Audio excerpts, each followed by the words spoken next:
establishing, that's a tough word, even when you've graduated with your master's.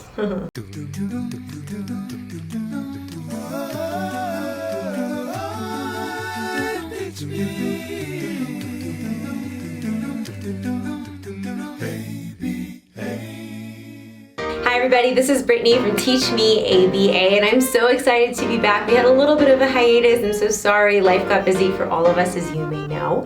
But I'm very excited. We're actually going to be skipping ahead as well. We're having a little bit of technical difficulties to get through section D.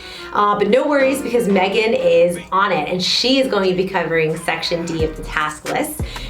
For right now, I'm going to be moving forward, and we're going to go ahead and take a look at section E. Now, this part of the task list is going to be covering, and we're basically going to be discussing the professional and ethical compliance code for behavior analysis. So let's get into it. When discussing ethics and the responsibilities of behavior analysts, we obviously want to talk about our ethics code, known as the compliance code. And so basically what we're going to get into is we're going to talk about what ethics is. And ethics is a particular set of rules of how we conduct either in the field or with our clients while we're doing research. So there are a total of 10 sections that are relevant to our professional and ethical behavior for behavior analysts. And the first section that we're going to cover is going to be discussing the roughly 7 principles within behavior analysis that we adhere to. The first one is going to be reliance on scientific knowledge. Now, I know we've discussed this in the past, specifically within applied behavior analysis. And all of that means is that any decisions that we make need to stem within the science of the behavior. Okay, so we get back down to our scientific roots. Anything that we cover, you'll want to go back to section A, which talks about the philosophical underpinnings if you need a little bit of a refresher. So, as we're discussing the next section, which is going to be boundaries of competence. And basically what this means is that we have a responsibility as behavior analysts to service, to teach, and to conduct research only within our scope of competence as behavior analysts. So working within our scope of competence means that we're only taking tasks, we're only meeting with clients and accepting clients that are within our scope. Meaning that we are adequately trained, we are prepared to work with those specific clients. This doesn't mean that you can't branch out. It just means that you should first be trained, you need to receive supervision, and you need to consult with individuals that are proficient within that area to ensure that you are capable of delivering effective services. Up next is maintaining competence through professional development. Essentially what this means is that behavior analysts are responsible for maintaining their competence. This means that we are in need of assuring that we are constantly evaluating our skill level and we're keeping it to a high level. You can do this by attending workshops, reading literature, attending professional conferences, or even gaining additional coursework to maintain our credentials. Up next is integrity. Basically, behavior analysts are responsible for always presenting themselves with integrity. This means that we are being truthful and honest, and we're adhering to legal and ethical codes, and we're assuring that we don't make commitments that we cannot keep. So you'll never hear a behavioral analyst make promises. That's the biggest thing. You never want to make promises because none of us know what's going to happen in the future.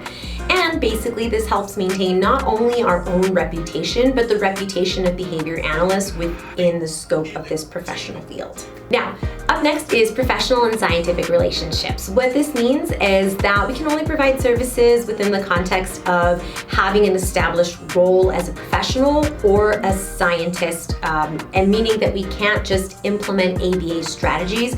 We can't even give recommendations without first establishing laying down the ground rules of what our role is going to be within a certain relationship. We can also never, ever discriminate based off of an individual or a group as far as their own race, culture, ethnicity, language, disability, gender, age, religion, sexual orientation, socioeconomic status, or national origin. So we can never discriminate on any of that. We must also acknowledge and recognize the conflicts or the personal issues that we may have, especially when we're dealing with any of our clients. We have to leave all of that at the door. When we have these personal or scientific relationships, we need to ensure that we are acting in accordance with our ethics code and that we're utilizing the principles of ABA within the scope of these relationships. Remember, that is key every single time. Up next is multiple relationships and conflicts of interest. What this means is that behavior analysts must never engage in activities or behave in a way that might produce what's called a multiple relationship or a conflict of interest. This essentially means that we must remain within the role of being a behavior analyst. And that's it. We can't blur any of the lines that we have within that role and engaging in things that might conflict and might enter into more of getting and dipping our toes into more of the client's life. So for example, let's say that you're a therapist for Timmy. Timmy's family really shouldn't be asking you to babysit for them, right? That produces these multiple relationships if you accept it, and it might even have you engage in a conflict of interest for that particular client and that family. So please steer clear of that.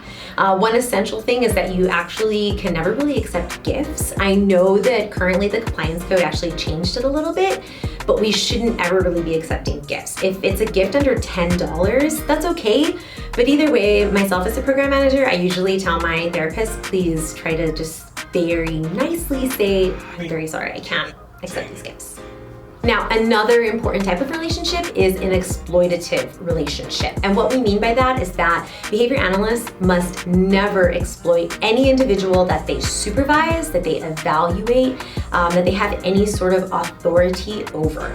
This includes but not limited to employees, research participants, students, and of course, clients. We're not allowed to engage in sexual relationships with those previously stated individuals for at least 2 years since the end of that professional relationship. Because again, you don't want to have those relationships created that may hinder any sort of service that you're providing.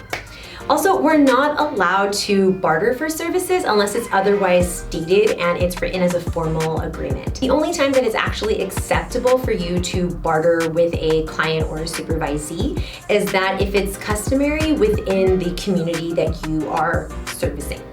For instance, if you live in a small town and your client's father is a mechanic, you may barter for equal exchange between your work that is being done on your car and your behavior analytics services. But it needs to be explicitly stated in writing that the value of each task outlined is going to be fairly equal. It has to be equal. Okay, so we started off with section E, the responsible conduct of a behavior analyst. Really, really strong. I hope that if you have any questions or comments, please leave them below. As always, please like, subscribe, and share, and I will see you next week.